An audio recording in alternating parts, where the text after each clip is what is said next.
Hello, my friends, and mostly people I don't even really know, but people if you make videos yourself and I subscribe to you, the reason I subscribe is because I like your work and your contribution to the YouTube community, if you can call it that. I'm thoroughly disgusted and ashamed that it's okay to set an example.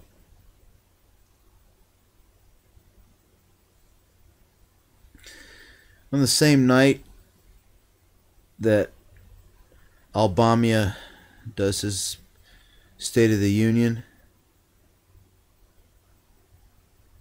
they burn an Iraq War Navy veteran.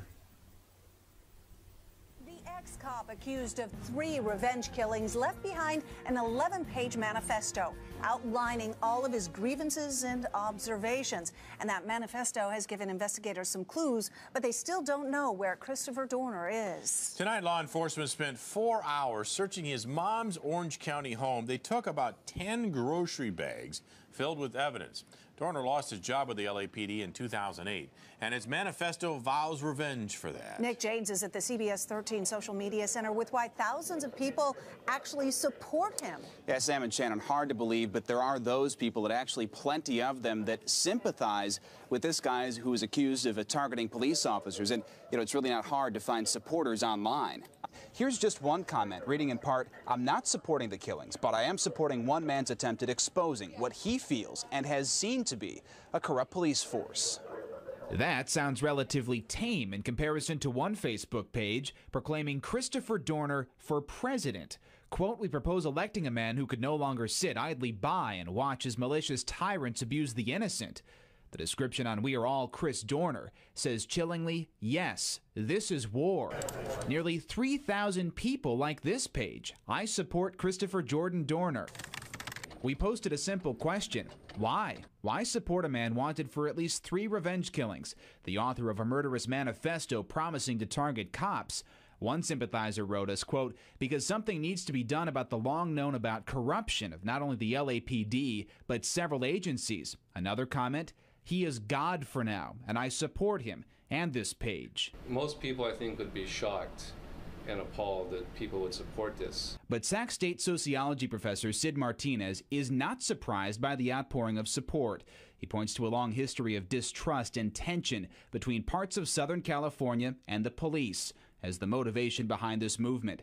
Some are celebrating this former cop turned alleged cop killer as a vigilante, administering a sick kind of justice. So to see someone kill police officers, they may see this as a kind of way of standing up against an oppressive force.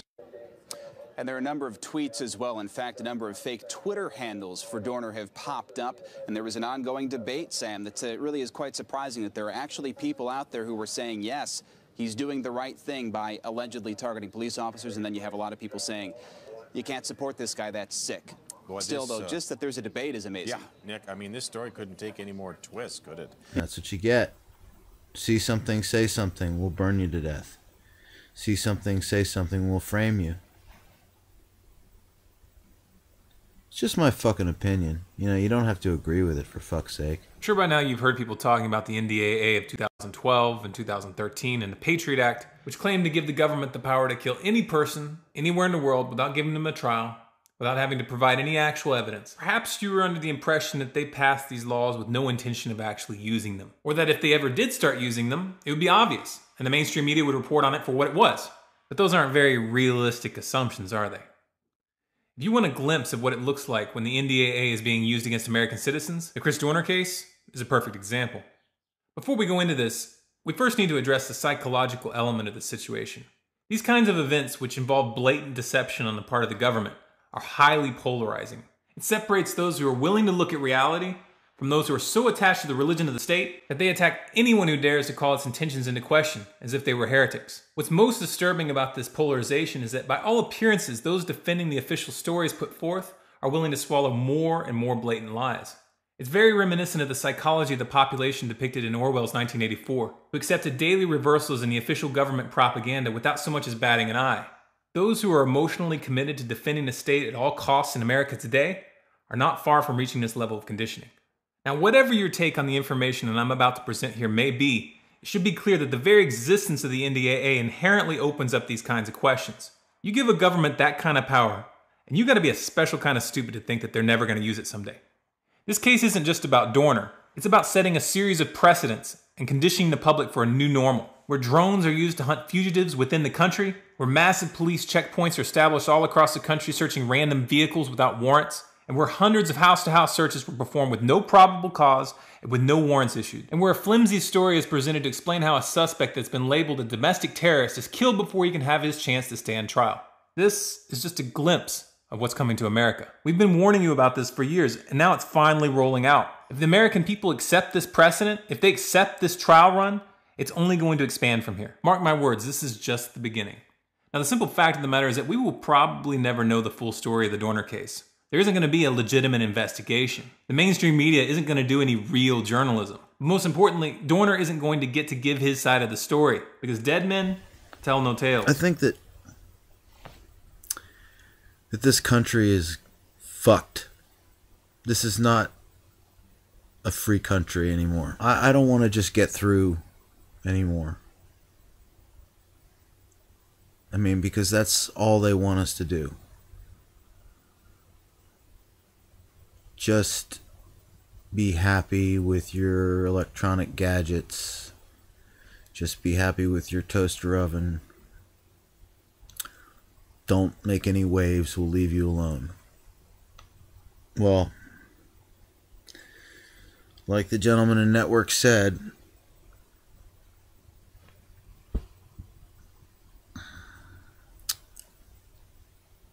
I don't know.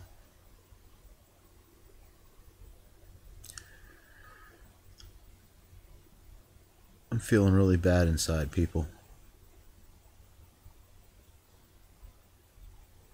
And if you take a cold, hard look at what is happening, especially what has been happening in the past 12 and a half years, you should be too. From the very beginning of this manhunt that Dorner was wanted dead, not alive. Early on, a truck loosely matching the description of Dorner's vehicle was spotted, and the police instantly opened fire, hitting 71-year-old Emma Hernandez in the back and injuring 47-year-old Maggie Carranza with flying glass. According to the women who made a statement to CBS through their lawyer, there was, quote, no warning, there were no orders, no commands, just gunshots. Think about this for a second. They opened fire without even taking time to verify that the occupant of the vehicle was a man. From that point on, it was clear to many of us that Dorner was never going to stand trial. Why is that exactly? Could it be that they didn't want him to tell his side of the story? Now, I'm sure you've all heard about this manifesto that Dorner supposedly wrote, and this is being presented to the public as the primary evidence of his guilt. But what real evidence do we have that he actually wrote it? How hard is it to type up a document and put it out in someone else's name? It's not that hard at all. But we're just supposed to take LAPD's word on this, even though the background story here is that Dorner had come forward exposing corruption inside of the LAPD. Could it possibly be that he was being set up? And these are obvious questions, but they're not being asked at all by the mainstream media. We are being fed an official line and we're supposed to just swallow without any question, even though the manifesto itself is completely absurd and contradictory. This guy is supposedly on a cop-killing rampage, and in the middle of his manifesto, he puts out a call for gun control? Seriously, guys, is this the best you can do? Now again, we don't really know what happened here, and we probably never will, because the story has been spun in such a way that conveniently destroys all the evidence in a fire. Christopher Jordan Dorner, we will not forget you.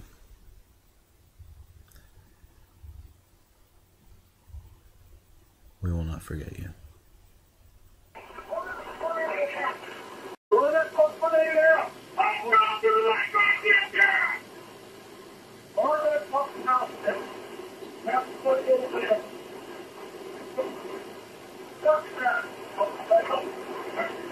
I don't know.